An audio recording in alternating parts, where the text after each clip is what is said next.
Misiune prezentată de Dertur. Peisaje desprinse din tablouri, cu munte, ocean, plaje exotice, circuite spectaculoase și verdeață din belșug. Sunt aturile care fac din insula portugheză Madeira destinația perfectă de vacanță și motivele pentru care mai bine de 1 milion de turiști din întreaga lume își petreceau anual vacanțele aici. În plină pandemie, Madeira nu le oferă vizitatorilor doar locuri de poveste, ci și siguranță. Acesta este și criteriul după care autoritățile insulare permit accesul în Madeira. Odată ce ai aterizat pe insulă, aeroportul este împânzit de angajați, medici, asistente și voluntari care oferă ajutor și informații tuturor turiștilor.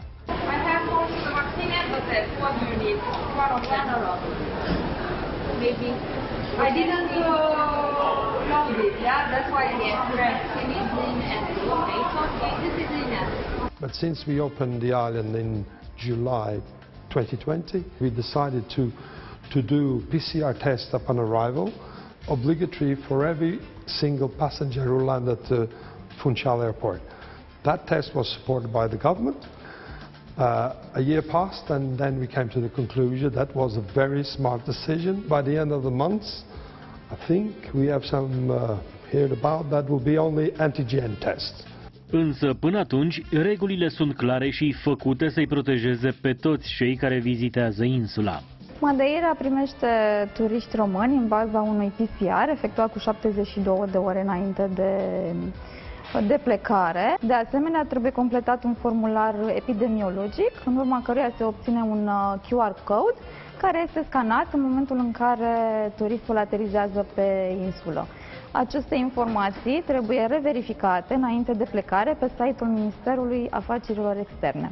Măsuri de siguranță au fost luate și în hoteluri și restaurante. În primul rând, măsurarea temperaturii și folosirea dezinfectantului sunt obligatorii pentru toată lumea. Put with some areas close is necessary. Put with restrict about with the restaurant, with more separate about with the pool, about the restaurant, the terrace and everything go to separate a little bit of the clients, you know. Put 2 turns for breakfast, 2 turns for dinner, you know. About with the gym is got to separate. Everybody who's the clothes doing for the buffet. Dincolo de aceste reguli impuse de pandemie, Madeira rămâne destinația de vacanță ideală, indiferent de perioada anului. Are de toate pentru toți. Așa că nu e de mirare că mai bine de 1/3 din PIB-ul acestei insule este generat de turism. Cine vrea experiențe memorabile trebuie să meargă neapărat la piscinele naturale formate de Oceanul Atlantic în stânca vulcanică a insulei și să nu rateze o plimbare cu catamaranul alături de delfini.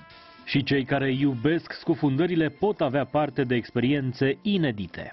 Aici, în Madeira, puteți înnota împreună cu rechinii. Este unul dintre puținele locuri din lume unde puteți face scuba diving într-un acvariu. Madeira nu înseamnă doar plajă și scufundări în ocean, ci este și un loc unde poți explora natura spectaculoasă din zona muntoasă a insulei. Prețul unei vacanțe de o săptămână, cu tot cu drum și mic dejun inclus, pleacă de la 650 de euro de persoană. Emisiunea a fost prezentată de Dertur.